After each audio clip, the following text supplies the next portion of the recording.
My name is Margot Hayes, and I'm 66 years old. What I'm about to tell you changed my life forever. The funeral for my husband Ernest was the quietest day of my existence.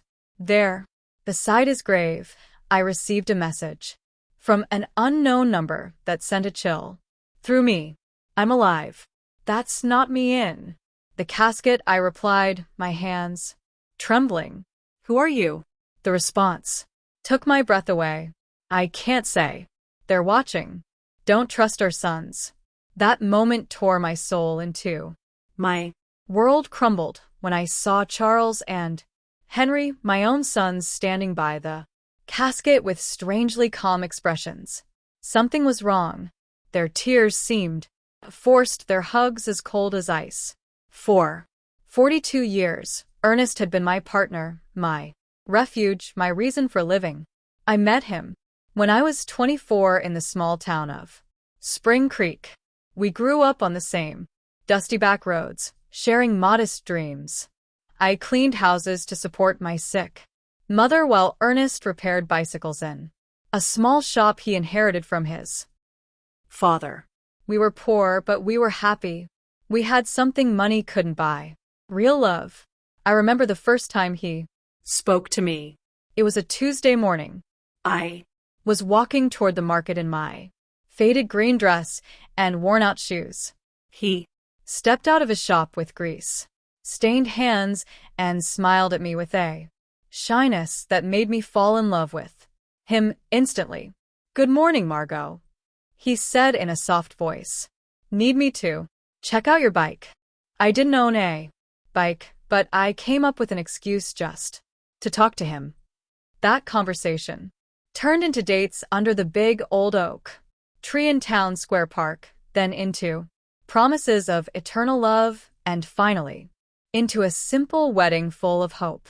The first few years were hard. We lived in a two-bedroom house with a tin roof. When it rained, we'd set out pots all over the house to catch the leaks, but we were happy. Ernest worked from sunup to sundown in his shop, and I sewed clothes for the women in town. When Charles was born, I thought my heart would burst with happiness. He was a beautiful baby, with his father's big eyes and my smile. 2 years later, Henry arrived just as perfect. I raised them with all the love in the world, sacrificing my own needs for theirs. Ernest was a wonderful father. He'd take them fishing in the river on Sundays, teach them to fix things with their hands, and tell them stories before bed. I fed them, dressed them, and comforted them when they cried. We were a close family, or so I believed. As they grew up, things started to change. Charles, the oldest, was always ambitious. From a young age, he'd ask why we lived so modestly, why we didn't have a car like other families. Henry followed his lead in everything, as he always had. When Charles turned 18, Ernest offered him a job at the shop, but he rejected it with contempt. "I don't want to get my hands dirty like you, Dad. I'm going to be someone important." Those words hurt Ernest deeply, though he never said it to me. I'd see him sitting on the porch at night, staring at the stars with a look of sadness. His son had rejected not only his work, but his entire way of life. The years passed, and to my surprise, Charles managed to make a name for himself in the business world. He got a job at a real estate company in the city. Henry followed soon after. They both started making money, far more than Ernest and I had ever seen. At first, I was so proud. My sons had achieved what we never could, escaping poverty and building a better life. But little by little, that joy turned into sadness. Visits became less frequent, and phone calls grew shorter. When they did come, they arrived in expensive cars, dressed in fancy suits, talking about investments and properties. They'd look at us with a strange mix of pity and shame. Mom, Charles said to me during one of their sporadic visits, you and Dad should move somewhere better. This house is falling apart. He was right, but that house held all our memories. It was where we'd raised our sons, where we'd shared thousands of meals, where we'd grown old together. It Wasn't fancy, but it was our home. Ernest, always wise, would tell me, Moreau, money has changed our boys. we Aren't enough for them anymore. I resisted believing it. I kept justifying their absences, their brief calls, their broken promises. They're busy building their lives. I'd tell myself someday they'll be the loving boys we raised again. But in my heart, I knew Ernest was right. We had lost our sons long before I lost my husband. I just didn't know to what extent we had Become strangers to them. The most drastic change came when Charles married Jasmine Albright, a woman from the city, who never hid her disdain for our simple lifestyle. The first time he brought her home, she arrived in high heels that sank into the dirt of our porch and an elegant red dress that looked more expensive than everything I had ever owned. Nice to meet you, she said with a forced smile, barely extending the tips of her fingers to greet me. Her eyes scanned our humble home with an expression I couldn't decipher, but that made me feel small. During dinner, Jasmine barely touched the food I had prepared with so much love. She moved the meatloaf around on her plate and cut tiny pieces of chicken, but she ate almost nothing. Charles seemed nervous, constantly apologizing for things he had never been ashamed of before. Next time we'll take them out to a restaurant, he whispered to Jasmine, thinking I couldn't hear, but I heard him. Every word pierced my heart like a Knife. Henry, for his part, remained single but adopted the same distant attitude as his brother.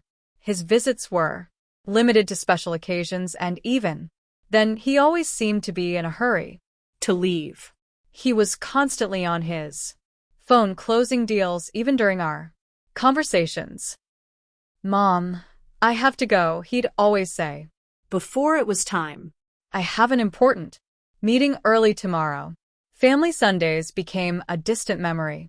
Christmases grew cold and formal. My Sons would bring expensive gifts we didn't need. They'd stay for 2 or 3 hours and then leave with evident relief. Ernest and I grew old alone, comforting each other. he continued to Work in his shop, though his hands no longer had the same strength.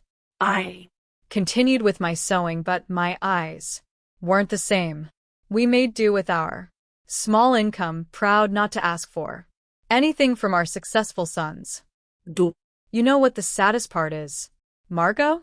Ernest said to me one night as we drank coffee on the porch.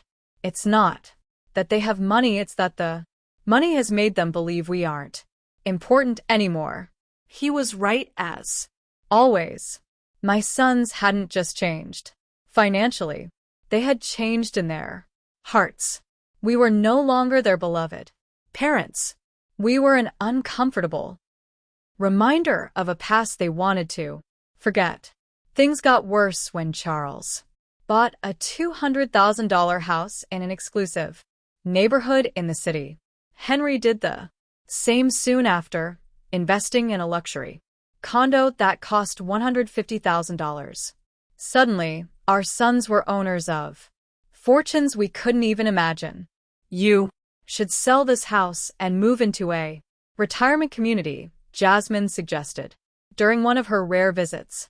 There are some very nice places for people your age. you'd be more comfortable. The word community hit me like a slap. A retirement community. After 40 years of building our home, after raising these sons with so much love, they wanted to send us to a home.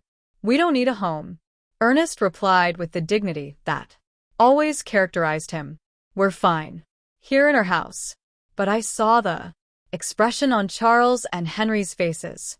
They supported Jasmine's idea. To them, We were a burden, a problem to be solved. In the most convenient way. It was then that the more direct suggestions began. Charles arrived one day with papers in his hand, documents he had prepared, without consulting us. Dad, Mom, he Said with that fake smile he had perfected. I've been thinking about your future. This house is worth at most $1,000. If you sell it, I can add some money so you can move somewhere better, a better place. To us, there was no place better than the home where we had been happy for decades. But Charles didn't understand that. For him, everything came down to numbers, to monetary value. Besides, he continued, I think Dad should retire from the shop. He's Already 70 years old. It's time to rest.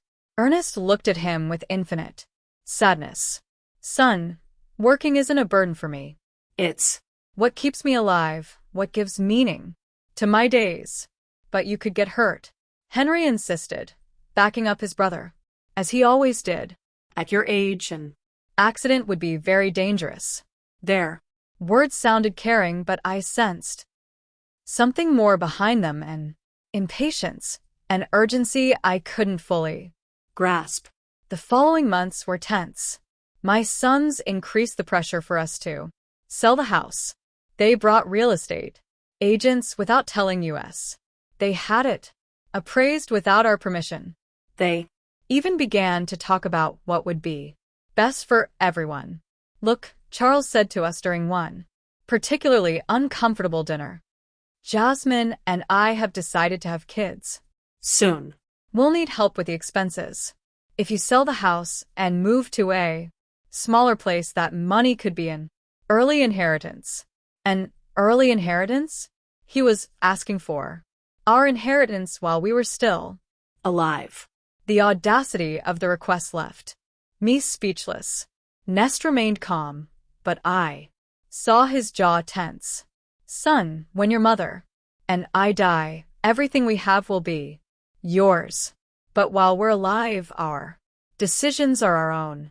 Don't be Stubborn. Henry cut in with a harshness I had never seen from him before. You're old now. You can't keep living in the past. That night after they left, Ernest and I stayed up talking until dawn. For the first time in our marriage, we discussed the possibility that our sons were not the people we thought we had raised. Something's wrong, Margot, my husband said to me, with a look of worry I had never seen in his eyes. This isn't just ambition or impatience. There's something darker behind all this. Pressure. I had no idea how profoundly correct his words were. I couldn't imagine that my own sons were planning something that would change our lives forever. I didn't know that the tragedy that was coming wouldn't be an accident, a fate, but a conspiracy carefully orchestrated by the two people I trusted most in the world. The last normal conversation I had with Charles was 3 weeks before Ernest's death. He came alone without Jasmine and looked more serious than usual. Mom, he said, sitting at the kitchen table, where he had eaten breakfast so many times as a boy. I want you to know that no matter what happens, Henry and I will always take care of you. His words soothed me at the time, but now, remembering them beside Ernest's grave, they send a shiver down my spine. Why? Did he say no matter what happens? What? Did he know that I didn't? The accident that changed everything happened on a Tuesday morning. Ernest had left early for the shop, as he had done every day for more than 40 years. I was in the kitchen preparing his favorite lunch, meatloaf and mashed potatoes, when the phone rang with an urgency that sent a chill through me. Mrs. Hayes, a voice I didn't know asked. I'm calling from Memorial Hospital. Your husband has been in a serious accident. You need to come immediately. The words blurred in my mind like ink and water. The world stopped. My legs turned to jelly, and I had to grab the door frame to keep from falling. What happened? Is he okay? Is he alive? Is he in the ICU? Ma'am, please come as soon as possible. The trip to the hospital was a hazy nightmare. My neighbor, Doris, had to drive me because I was shaking so much I couldn't even hold the keys. The whole way there, my mind refused to process what was happening. Ernest was careful, meticulous in his work. How could this have happened? When we got to the hospital, Charles and Henry were already there. That surprised me because no one had notified them yet. At least not me. But in my desperation, I didn't pay attention to that detail. Mom, Charles said, hugging me with a force that seemed genuine. Dad is in bad shape. The doctors say one of the machines at the shop exploded. He has severe burns and a traumatic brain injury. Henry's eyes were red, but something in his expression fell off. He seemed more nervous than sad, like someone waiting for important news, rather than someone suffering for his father. Can we see him? I asked, desperate. Only immediate family, one at a time and for 5 minutes max, the nurse explained. When I entered that ICU room, my heart sank. Ernest was hooked up to a dozen machines with bandages, covering most of his face and arms. I barely recognized him. His breathing was labored, artificial, kept going by. Machines that beeped constantly. I walked up to his bed and took his hand, the only part of his body that seemed intact. Ernest, my love, I'm here. Everything is going to be all right. You're going to recover just like you always do. For a moment, I felt a slight squeeze in my hand. His eyes moved behind his closed lids. He was fighting. My warrior was fighting to get back to me. The next 3 days were the longest of my life. I practically lived at the hospital, sleeping in the uncomfortable chairs in the waiting room. Charles and Henry took turns accompanying me, but they always seemed more interested in talking to the doctors than in comforting their father. I overheard fragmented conversations that I couldn't fully understand at the time. Henry asked about medical insurance, about the cost of treatment. Charles was on the phone talking about life insurance policies and beneficiaries. Mom, Charles said to me on the second day we reviewed Dad's insurance. He has a life insurance policy for $50,000. There's also a workers' comp policy that could cover up to $75,000 more. Why was he talking to me about money when Ernest was still fighting for his life?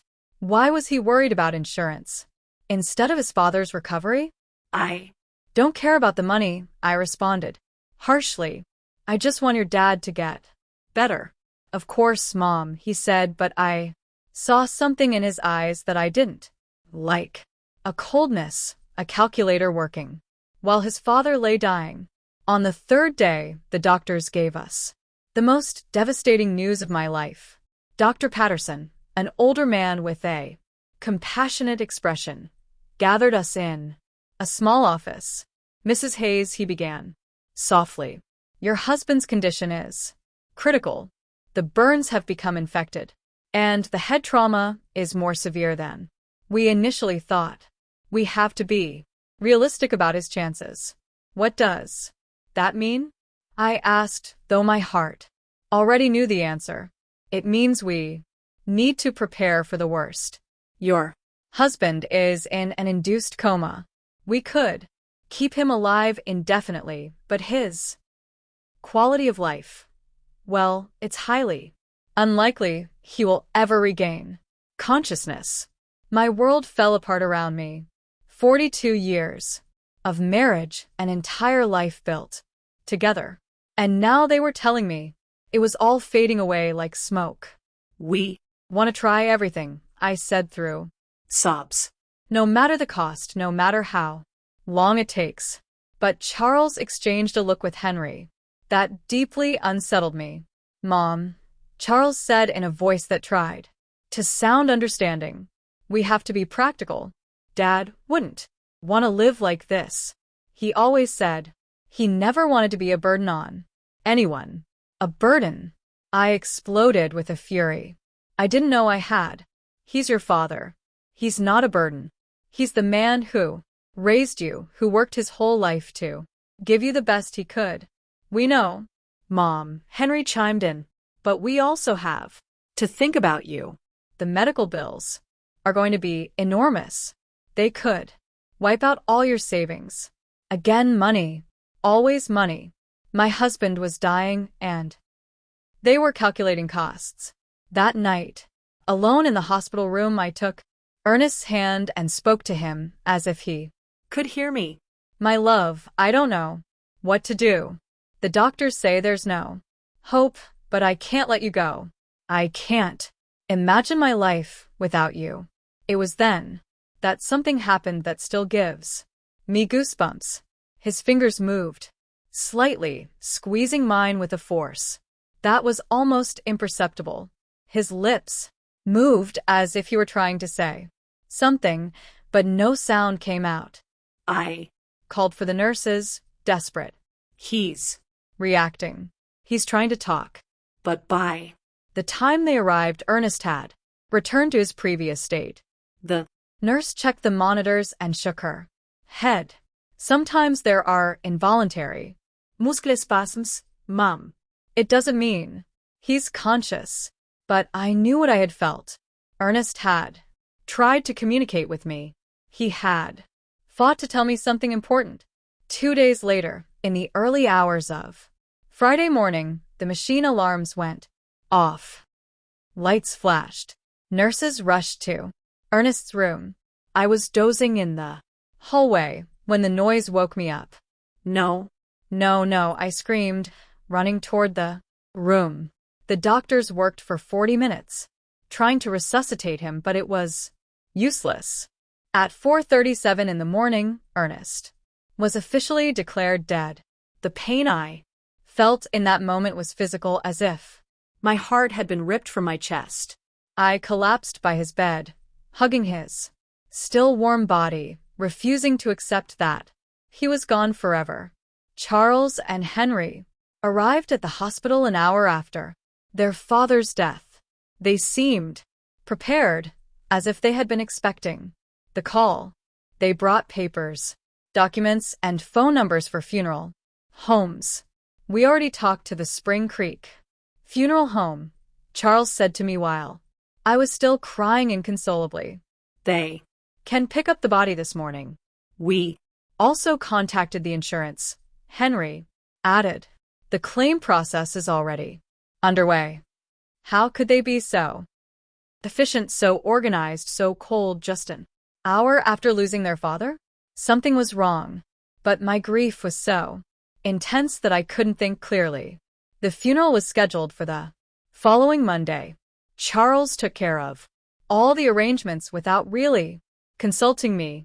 He chose the simplest casket, the shortest service, as if he wanted to get it all over with as quickly as possible. It's what Dad would have wanted, he said when I complained about not being included in the decisions. Something simple without a fuss.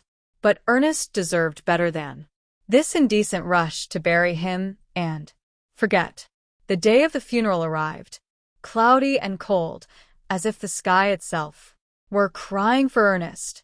I wore my only black dress, the same one I had worn for my mother's funeral years ago. My hands were shaking so much that Doris had to help me button the small buttons on the back. Be strong, Margot, my dear friend whispered as she carefully combed my hair. Ernest would want to see you strong, but I didn't feel strong.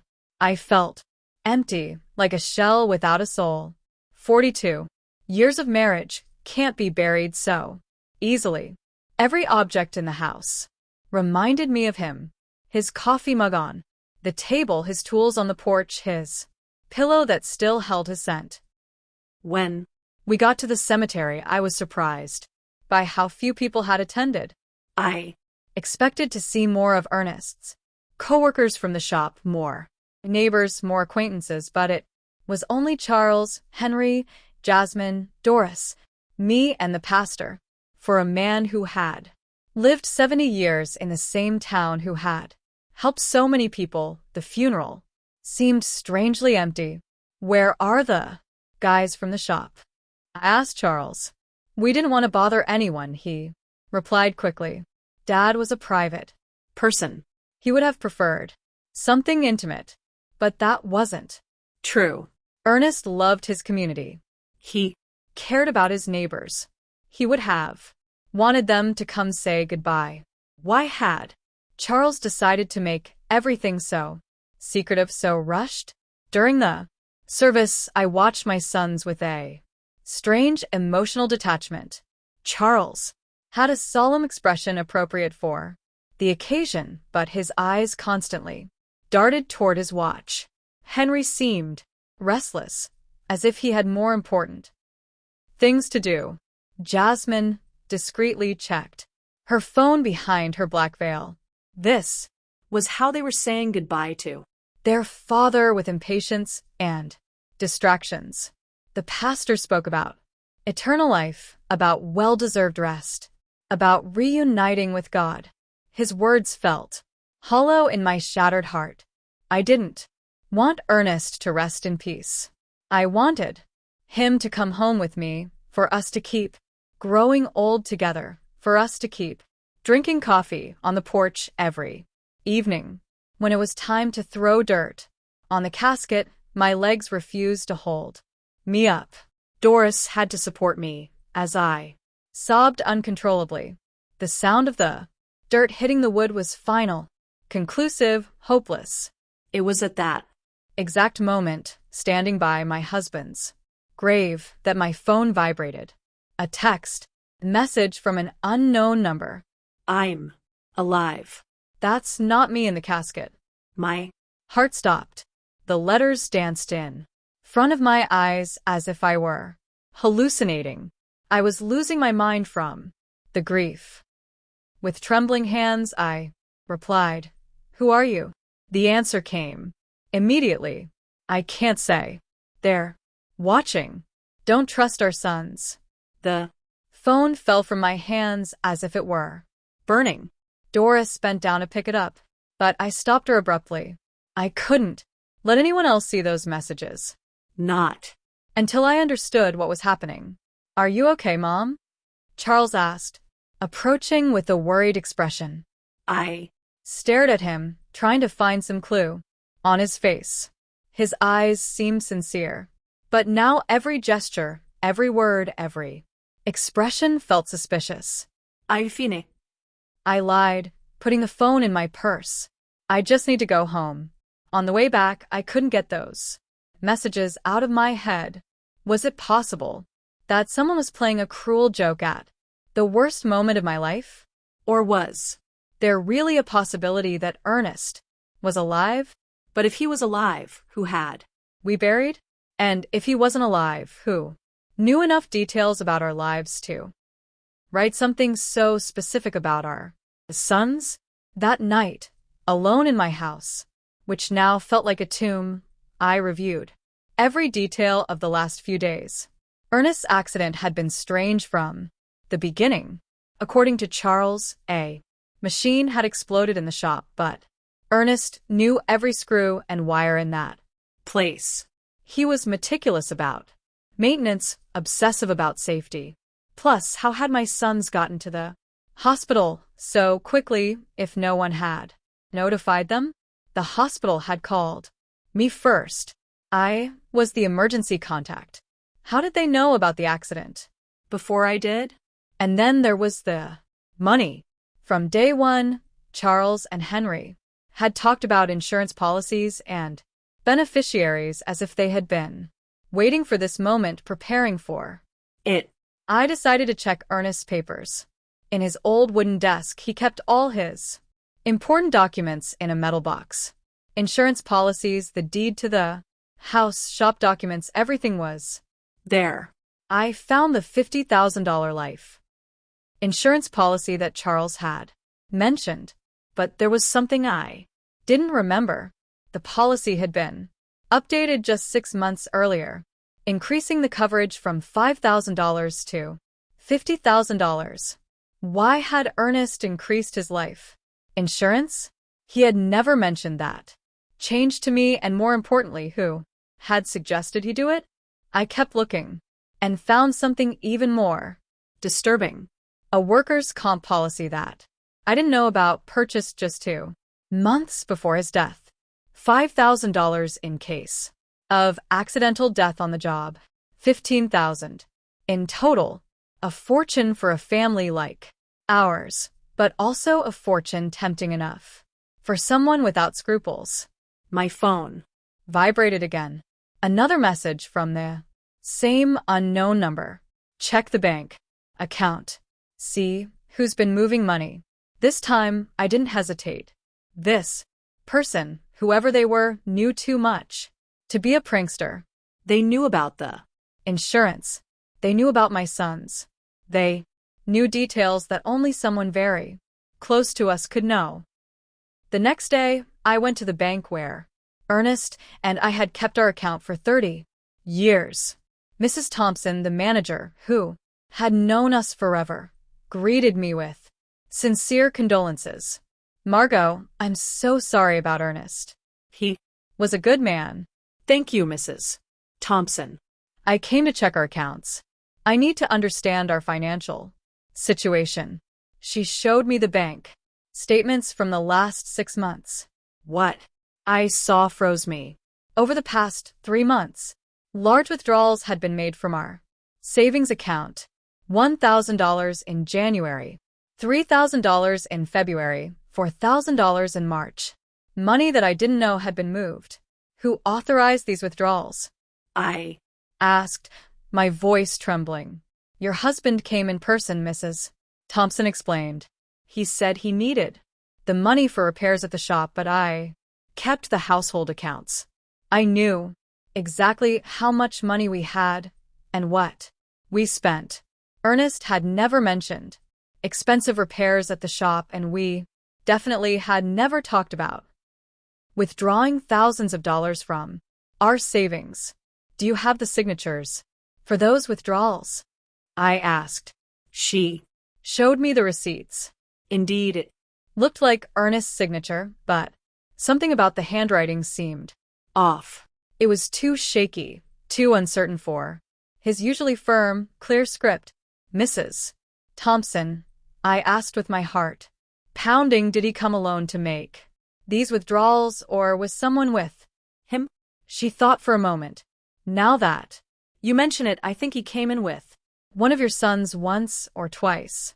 Charles, I think he said he was helping his dad with the paperwork because Ernest had trouble reading documents without his glasses. Charles, my son had been involved in money withdrawals I didn't know about, using his father's tired eyes as an excuse. But Ernest saw perfectly well with his glasses, which he never took off during the day. that afternoon. As I looked over the bank receipts again and again, I received another message. The insurance was their idea. They convinced Ernest he needed more protection for you. It was a trap. I could no longer deny the evidence piling up in front of Me. the mysteriously increased insurance policies, the unauthorized money withdrawals, Charles's presence in transactions I knew nothing about, his suspicious efficiency in organizing the funeral, his coldness during his father's agony. But the question that terrified me was whether they had really planned Ernest's death, how they had done it, and who was sending me these messages. How did this person know so much about what had happened? The Following days became a nightmare of doubt and suspicion.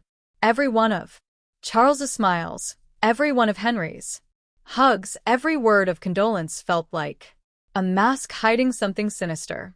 but I Needed more proof before I could accept A truth as horrible as the one taking shape in my mind.